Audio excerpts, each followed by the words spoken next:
जय जय रघुवीर समर्थ. माझ्या या जय जय रघुवीर समर्थ या चॅनलवर तुम्हा सर्वांचं स्वागत. आपण माझ्या या चॅनलवर 205 मनांचे श्लोक आणि त्याचा मला समजलेला अर्थ मी तुम्हाला सांगण्याचा प्रयत्न केला आहे. आता आपण दासबोधाचे वाचन करत आहोत. दासबोधामधला दशक पहिला, समास पहिला आपला मंगलाचरण झालेला आहे. आता आपण समास पहिलामधील दशक पहिलामधील समास दुसरा पाहत आहोत, गणेशस्तवन. यामध्ये आपण 1 ते 10 ओवींचं वाचन केलेलं आहे. आज आपण ओवी क्रमांक 11 ते ओवी क्रमांक 20 पाहणार आहोत. या समासामध्ये समर्थांनी गणेशाचं वर्णन केलेलं आहे.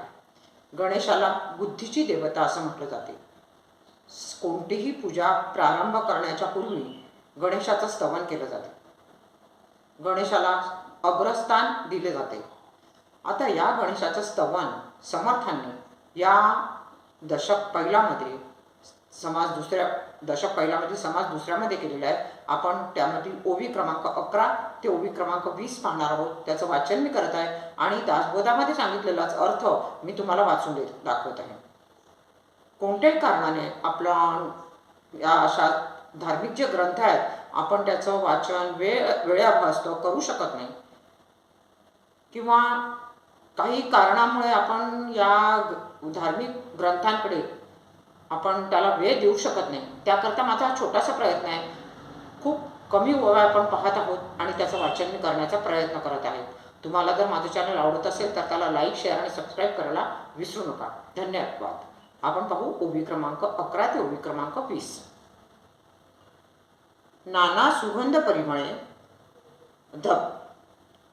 थबथबा गळती गंडस्थळे, तेथे आली षटपदकुळे झुंकार शक्ती. मुरडी व शुंडा दंड सरळे, शोभे अभिनव आवळे, लंबित अधर तीक्ष्ण गोळे, क्षणक्षणा मंदसत्वी. 14 विद्यांचा गोसावी, रस्व लोचन ते हिलावी, लवलवित फडकावी, फडे फडे कर्णथापा. रत्नखचित मुकुट झळावी, नाना सुरुंग फाकती किळ, कुंडले तळपती निळ, वरी जडिले झमकती. दंत शुभ्र सदृढ, रत्नखचित हेमकट्ट, तया तळवटी पत्रे नीट, तळपती लघु लघु. लौथवित मल्पे दोंद, वेष्टितकट्ट नागबंद, क्षुद्रघंटिका मंद मंद, वाजती झटत्कारे. चतुर्भुज लंबोदर, कासे कासिला पितांबर, फडके दोंदीचा फणीवर, दुदुखार टाकी.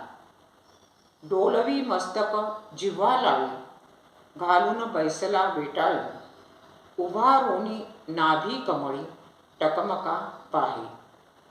नाना याती कुसुम माळा, व्याळपर्यंत रुळती गळा, रत्नजडित हृदय कमळा, वरी पदक शोभे. शोभे फरश आणि कमळ, अंकुश तीक्ष्ण तेजाळ, एके करी मोदक गोळ, तयावरी अतिप्रीती.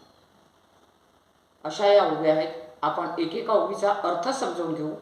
अर्थातच हा अर्थ मी दासबोधामधूनच तुम्हाला सांगत आहे. गणपतीला आपण आराध्य देवता मानतो. त्याचं वर्णन या समासामध्ये केलेलं आहे. नाना सुगंध परिमळे थबथबा गळती गंडस्थळे, तेथे आली षटपदकुळे झुंकार शब्दे. गणपतीच्या गंडस्थळामधून गळणाऱ्या मधाला अनेक प्रकारचे सुगंध येतात. ते आजूबाजूस दरवळतात आणि त्या कारणाने त्या सुगंधामुळे भुंग्यांचे जे घुंगू आवाज आहे ते भुंग्यांचे थवे त्याच्या डोक्याभोवती गर्दी करतात. पुढे म्हणतात, मुरडी व शुंडा दंड सरळे, शोभे अभिनव आवळे, लंबित अधर तीक्ष्ण गळे, क्षणक्षणा मंदस्वत्वी. एखाद्या मोटासारखी त्याची सोंड कधी सरळ तर कधी मुरडलेली गुंडाळलेली असते. कपाळावर 2 आवळे छान दिसतात. खालचा ओठ लोंबलेला असतो आणि उग्र गंध असलेला मध क्षणात क्षणाला थोडा गळत असतो. 14 विद्यांचा गोसावी रस्व लोचन ते हिलावी लवलवित फडकावी फडे फडे कर्ण थापा. 14 विद्यांचा हा स्वामी आहे. गणपतीला 14 विद्यांचा स्वामी म्हटलं जाते.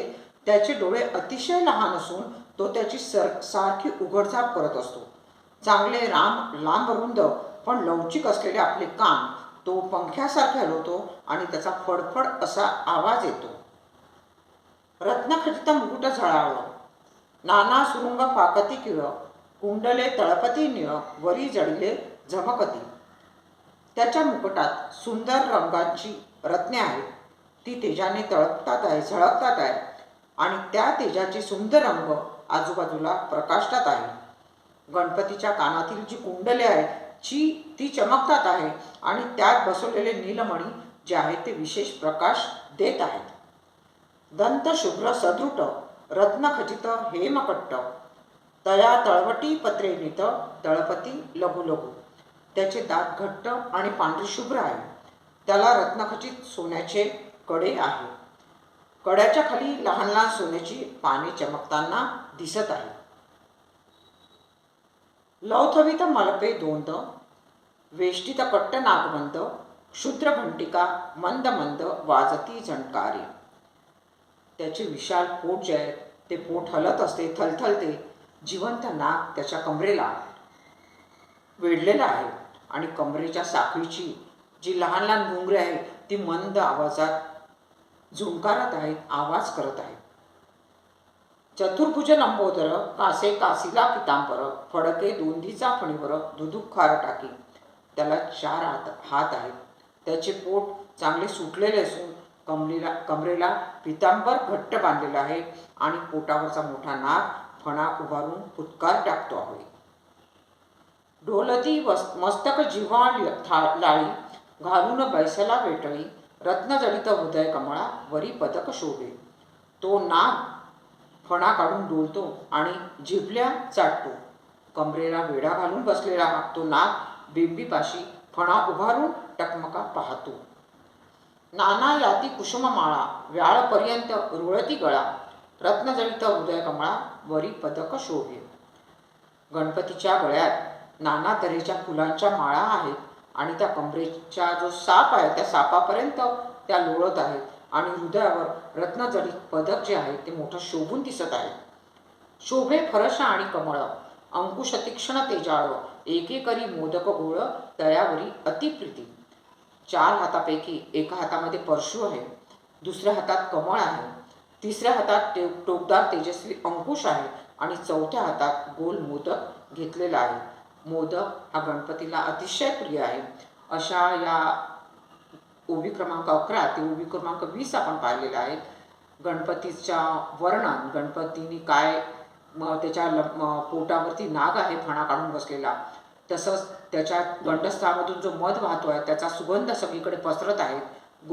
गणपतीच्या हातामध्ये 4 हातामध्ये काय काय आहे त्याचं वर्णन या 11 ते 20 ओव्यांमध्ये केलेलं आहे.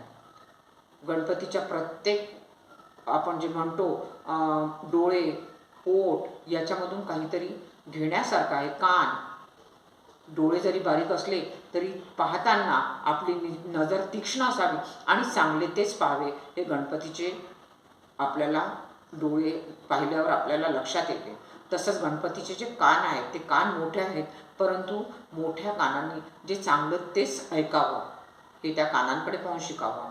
गणपतीचे पोट मोठे याच्याकरता आहे की कितीही चुका समोरच्याच्या चुका आपण आपल्या पोटात सामावून घेतल्या पाहिजे. म्हणून गणपतीला विद्येची देवता अग्रस्थान दिलेलं आहे. गणपतीचं वर्णन या दशक पहिला समाज दुसऱ्यामध्ये केलेला आहे. आपण थोड्या थोड्या ओव्यांचा अभ्यास करत आहोत, वाचन करत आहोत. धन्यवाद.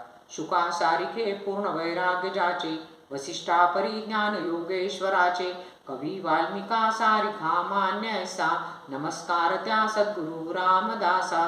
जय जय रघुवीर समर्थ.